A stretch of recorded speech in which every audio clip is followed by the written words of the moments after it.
Hello student, good morning. Welcome to today online computer class. Today we will discuss remaining chapter of database management system.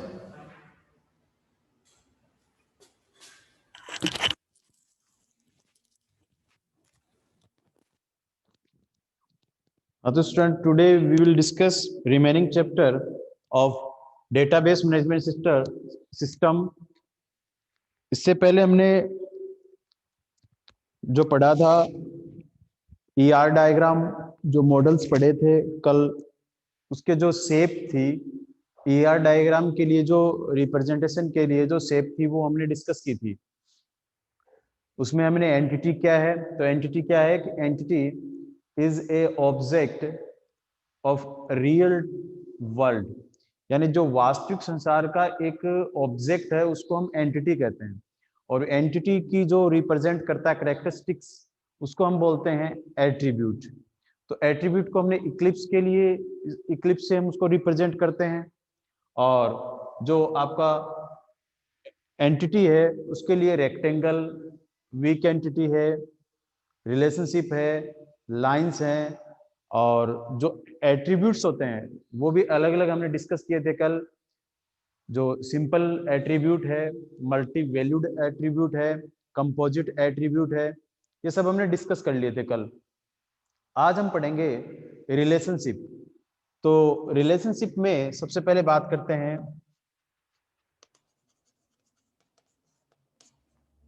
One two many, one two one, one two one relationship. तो one two one relationship में होता है कि जब कोई entity कोई एक ही दूसरी एंटिटी से रिलेशनशिप रखती हो। फॉर एग्जाम्पल, यहां पर एक टीचर है,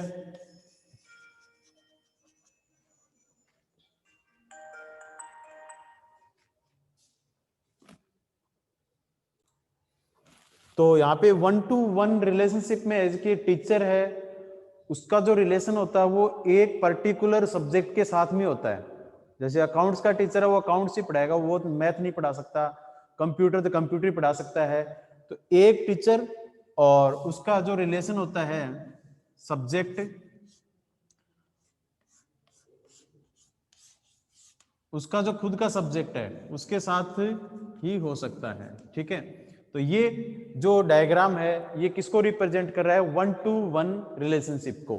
इसके बाद में जो दूसरा होता है आपका वन टू मैनी। ठीक है, वन टू मैनी के अंदर जैसे कि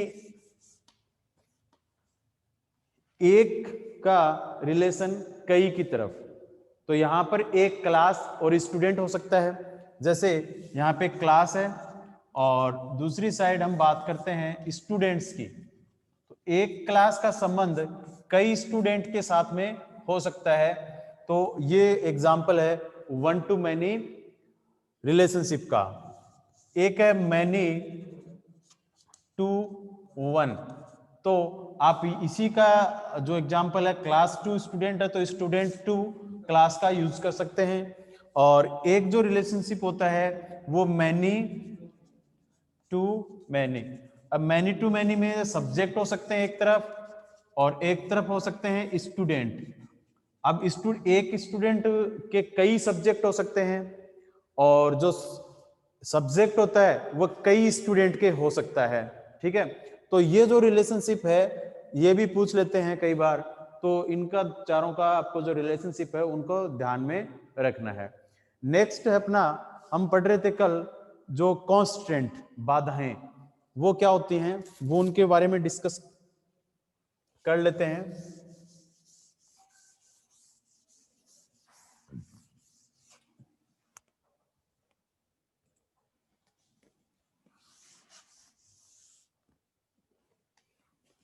कांस्टेंट,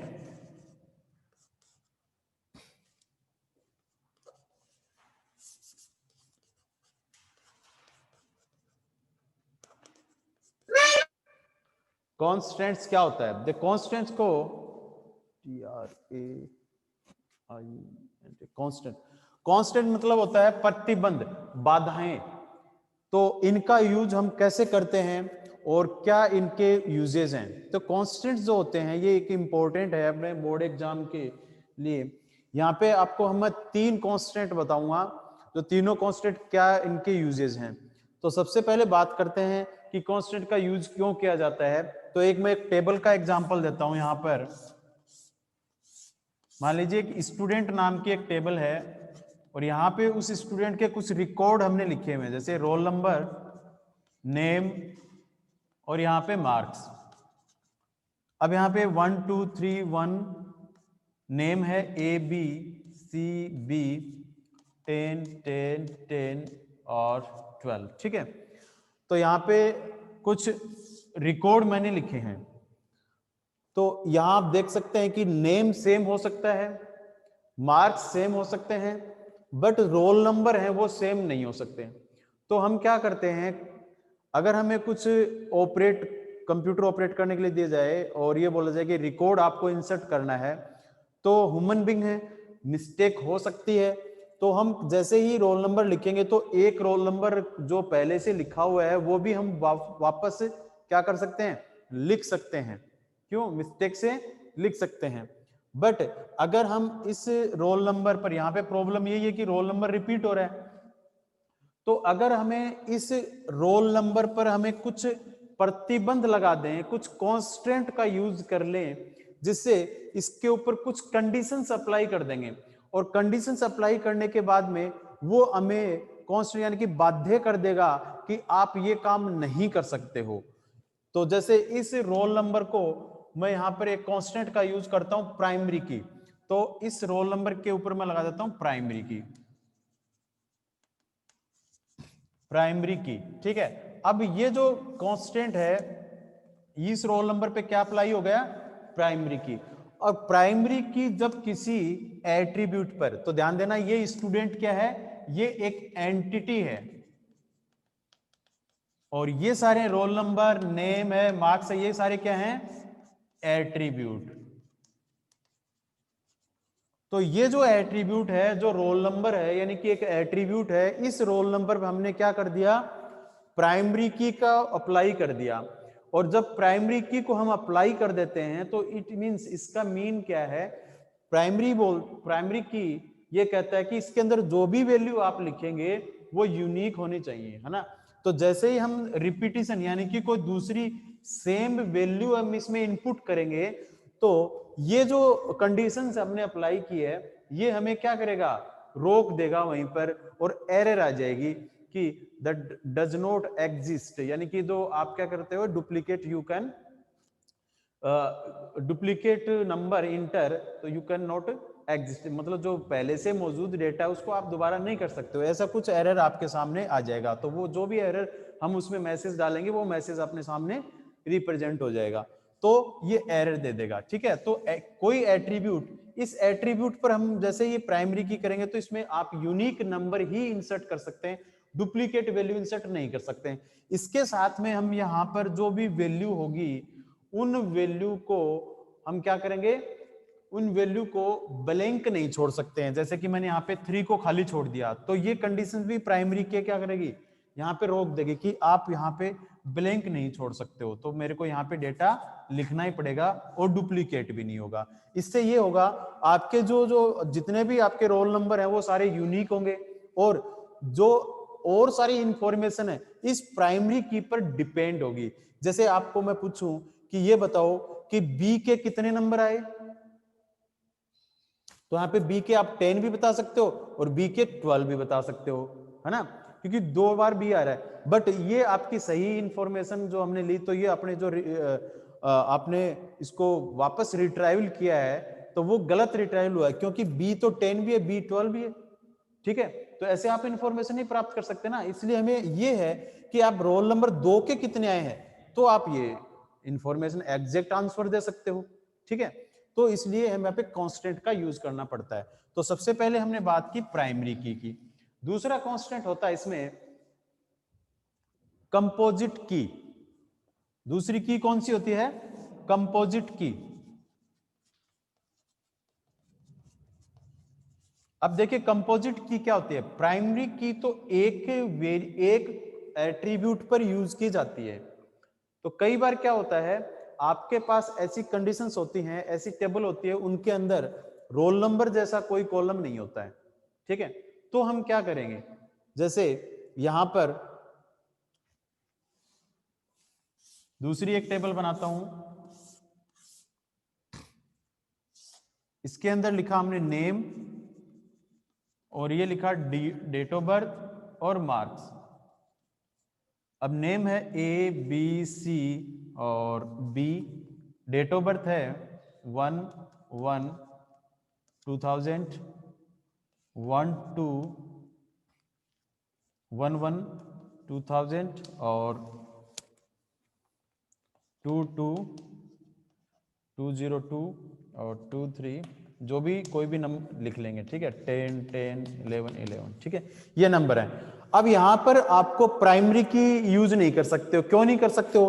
देखो नेम भी सेम है, डेट ऑफ बर्थ भी सेम है और मार्क्स भी सेम है, बट प्राइमरी की यूज करेंगे तो उसमें तो सारे वैल्यू क्या होने चाहिए, यूनिक होने चाहिए। तो इस टेबल में प्रॉब्लम आ गई। तो यहां पर हम कंपोजिट की का यूज करेंगे कि मोर देन वन एट्रीब्यूट, यानी एक से ज्यादा एट्रीब्यूट का यूज करके हमें एक की बनानी पड़ेगी। जैसे कि यहां पर इन दोनों को यूज कर लेते हैं कि आपको कोई नंबर मार्क्स आपको फाइंड आउट करना है कि बी के रोल नंबर बी के नंबर कितने आए वो बताओ, जिसकी डेट ऑफ बर्थ है 1100। तो बी तो दो है बट डेट ऑफ बर्थ तो अलग अलग है ना। तो इन दोनों को यूज करके ये जो वैल्यू है ये हम प्राप्त कर सकते हैं, ठीक है। तो इस पे डिपेंड होगा, यानी कि दो को यूज करके जब हम एक की बनाते हैं तो वो होती है आपकी कंपोजिट की, ठीक है। ऐसे ही दूसरी इसके बाद में है कैंडिडेट की। तो कैंडिडेट की भी सेम ही है।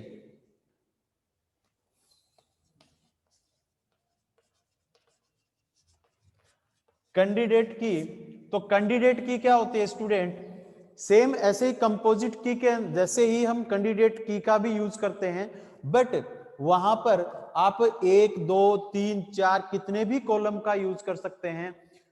तो वहां हमें एक चीज देखनी पड़ेगी, कम से कम, ये जरूरी नहीं है कि आप 3 का यूज क्यों कर रहे हैं, 4 एट्रीब्यूट का यूज क्यों कर रहे हैं, 5 कॉलम का यूज क्यों कर रहे हैं, कितने भी कॉलम का आप यूज करके एक बना सकते हो, बट आप कम से कम यानी कि मिनिमम एट्रीब्यूट का यूज करके आप कोई की डिक्लेयर करते हो, दैट कॉल्ड इज कैंडिडेट की। वो होती है आपकी कैंडिडेट की।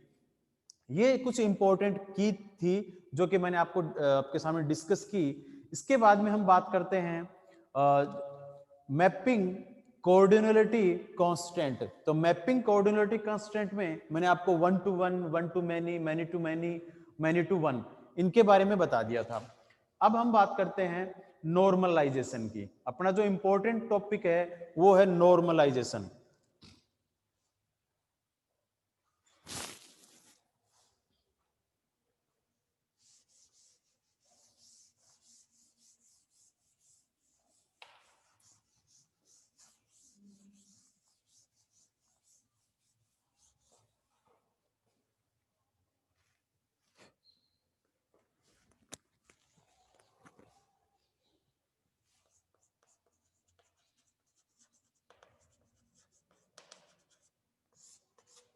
नॉर्मलाइजेशन, तो नॉर्मलाइजेशन क्या है, पहले तो इसके बारे में मैं आपको बताता हूं। नॉर्मलाइजेशन एक प्रोसेस है। Normalisation is a process remove redundancy and duplicacy from relation or table. यानी कि किसी एक टेबल में, किसी एक रिलेशन में डुप्लीकेसी और जो रेडिडेंसी होती है उसको रिमूव करने की एक प्रक्रिया है, ठीक है। तो ये क्या करता है, कोई भी एक आपके पास टेबल है और उस टेबल में से आप कोई डुप्लीकेट कोई वैल्यू है या फिर उसमें कुछ एरर है या फिर कुछ एनोमलीज हैं। एनोमलीज का मतलब होता है प्रॉब्लम्स। उन प्रॉब्लम्स को दूर करने की जो प्रक्रिया वो है आपका नॉर्मलाइजेशन। तो सबसे पहले हम बात करते हैं कि टेबल में क्या प्रॉब्लम्स हो सकती हैं और उनको कैसे दूर कर सकते हैं अपन। तो इसके लिए मैं यहाँ पर एक टेबल में आपको बना के बता देता हूं, तो उससे आपको ये समझ में आ जाएगा। तो देखिए सबसे पहले हम बात करते हैं, एक स्टूडेंट का रिकॉर्ड लेते हैं। एक टेबल बनाता हूं जहां पे रोल नंबर या फिर student ID, student name, student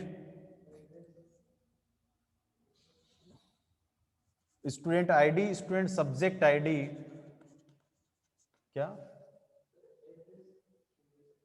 क्या नहीं ले सकते? एड्रेस, हाँ एड्रेस ले सकते हो, कोई दिक्कत नहीं। यहाँ पे स्टूडेंट एड्रेस और branch ID, branch name,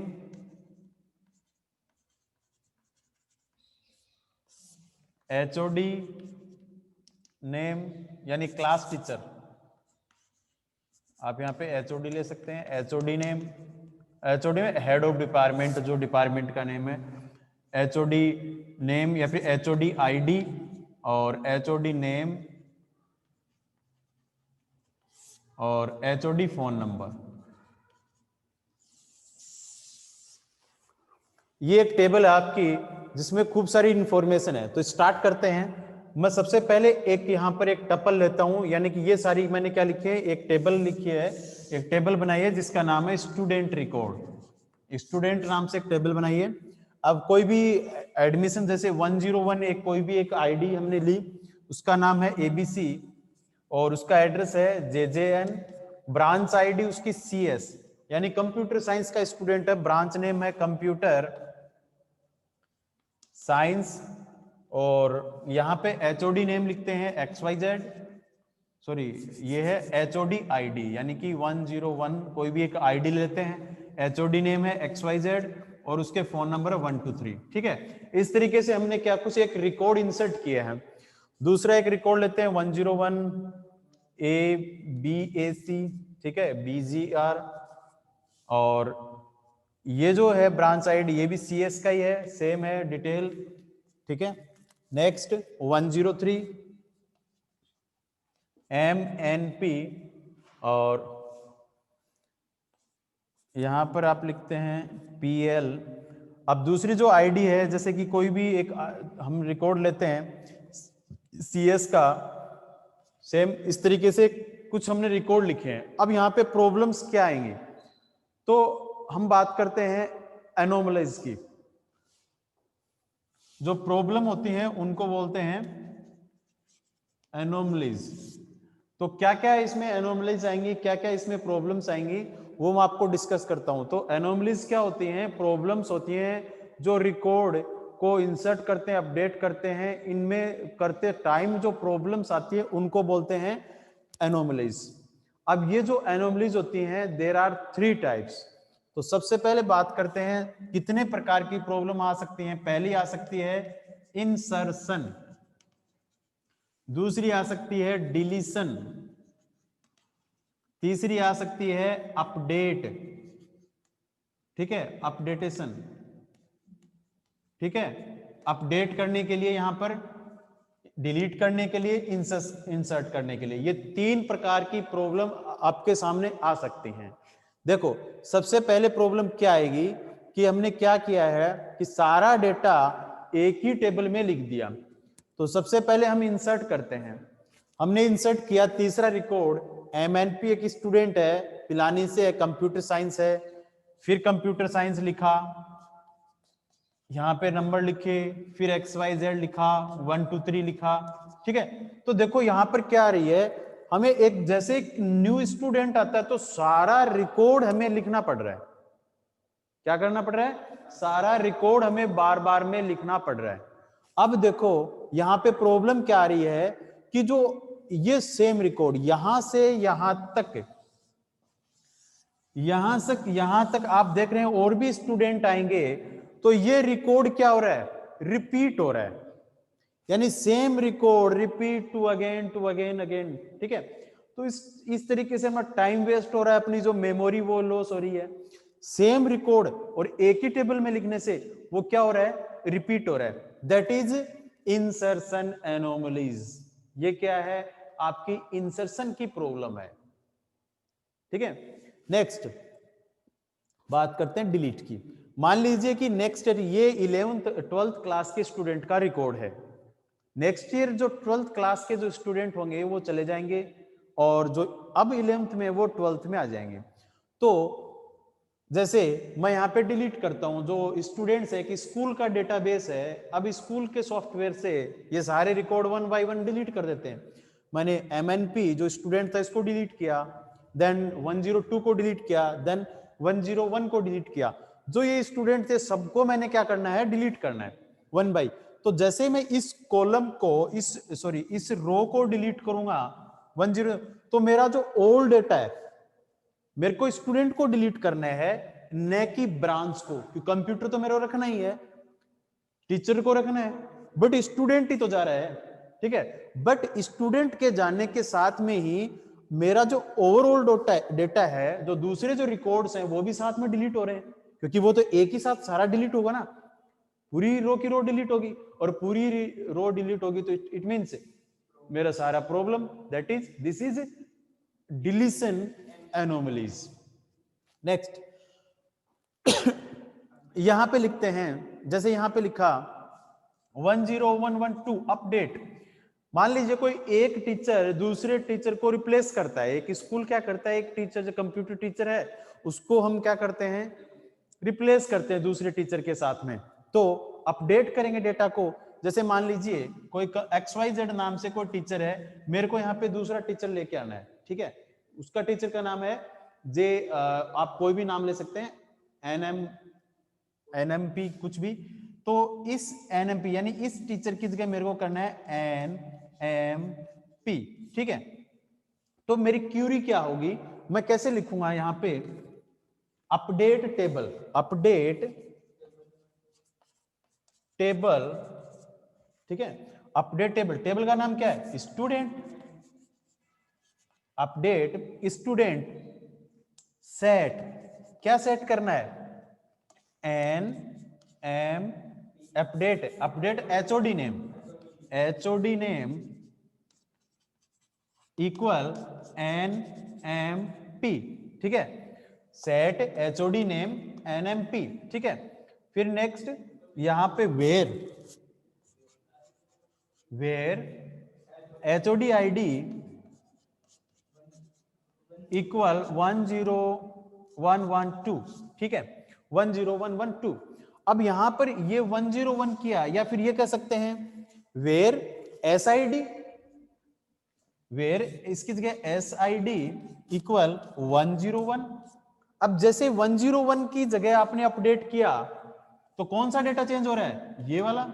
but अगर मैं 2 की बात करता हूं, 3 की, कोई सा की बात करता हूं, तो ये थोड़ी है कि भाई ये जो HOD का नेम है किसी स्टूडेंट पे डिपेंड थोड़ी है।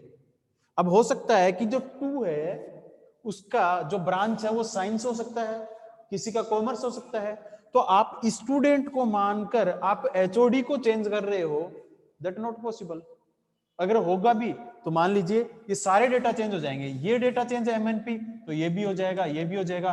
तो दूसरे जो टीचर्स के नेम है वो भी क्या है, एक डेटा चेंज करने के साथ में दूसरे जो डेटा है वो ऑटोमेटिकली क्या हो रहे हैं, चेंज हो रहे हैं, दैट इज अपडेटेशन एनोमलीज। तो ये प्रॉब्लम्स आपके सामने आएंगी, टेबल के अंदर खूब सारी प्रॉब्लम्स आती हैं। तो नॉर्मलाइजेशन क्या है, नॉर्मलाइजेशन एक प्रोसेस है जो ऐसी एनोमलीज को दूर करता है। हाउ टू, कैसे करेगा, हम क्या करेंगे, इस HOD की अलग टेबल बनाएंगे, ब्रांच की अलग टेबल बनाएंगे, स्टूडेंट की अलग टेबल बनाएंगे, सबकी क्या हो जाएगी, डिवाइडेशन। उनको डिवाइड करके इनको ब्रेक कर देंगे, टेबल को क्या कर देंगे, ब्रेक कर देंगे, और अलग अलग टेबल बनाएंगे। यहां पर स्टूडेंट आईडी तो कैसे मैं आपको बताता हूं,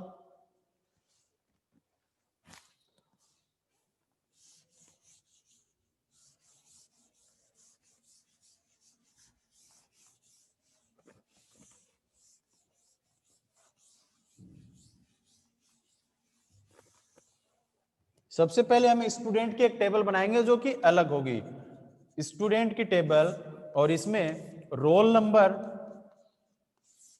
और यहां पर आएगा नेम, और यहां पे ब्रांच आईडी, ठीक है। एड्रेस लिखो, कोई दिक्कत नहीं है। तो यहां पर 1 student ID 101, 102, 103, no problem, A B C. अब ब्रांच आईडी लिखेंगे, जैसे ब्रांच आईडी 101 है, CS है, और इसके भी CS है। अगर इसके मैथ है तो यहां पे मैथ लिख सकते हैं, ठीक है। दूसरी होगी ब्रांच, ब्रांच होगी तो इसमें सबसे पहले हम लिखेंगे ब्रांच आईडी, और यहां पे आएगा ब्रांच नेम, और ये आ जाएगी HOD नेम, ठीक है।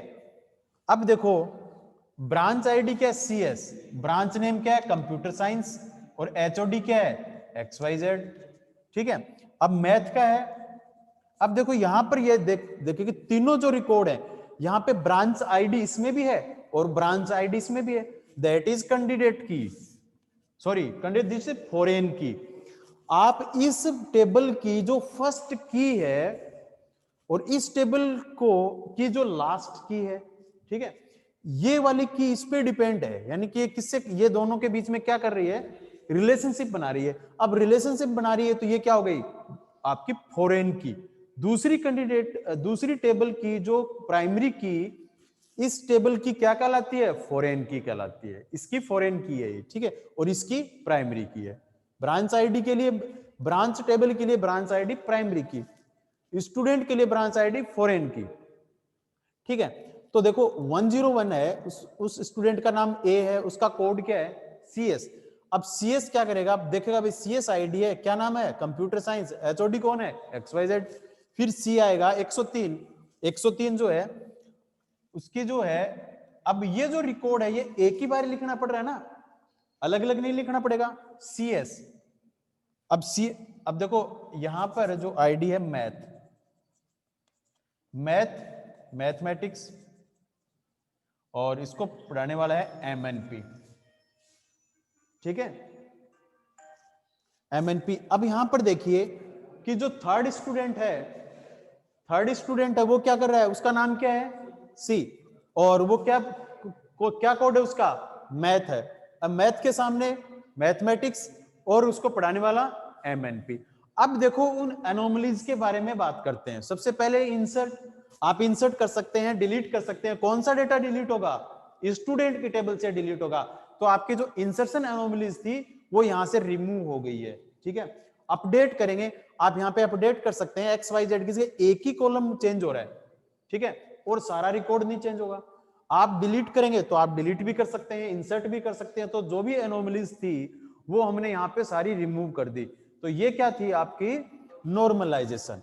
अब नेक्स्ट जो अपनी वीडियो होगी, जो उसके अंदर हम पढ़ेंगे कैसे हम जो नॉर्मलाइजेशन को, जो इनको प्रोसेस है, वो प्रोसेस है ना, वो क्या है। तो इसके अंदर जो भी एनोमलीज है उनको दूर कैसे, और भी प्रॉब्लम्स आएंगे उनको कैसे दूर करेंगे, उनके लिए हम नॉर्मल फॉर्म का यूज करते हैं। तो यहाँ पे नॉर्मलाइजेशन की normal form 1, normal form 2, normal form 3, normal form BCNF, उसको 3.5 नॉर्मल फॉर्म बोलते हैं, वो हम नेक्स्ट वीडियो में पढ़ेंगे। आज के लिए इतना ही काफी है। और ये था आपका नॉर्मलाइजेशन। दोबारा बताता हूँ, normalisation is a process the remove redundancy and duplicacy from relation और ए टेबल, ठीक है। और अब आपको एनोमलीज के बारे में समझ में होगा कि there are 3 types anomalies, insertion, updations and deletions, how to remove in normal use of normalization from the table, ठीक है। नेक्स्ट हम डिस्कस करेंगे नॉर्मल फॉर्म। ओके स्टूडेंट, हाँ पूर्वी आया समझ में? Yes sir. और रिया,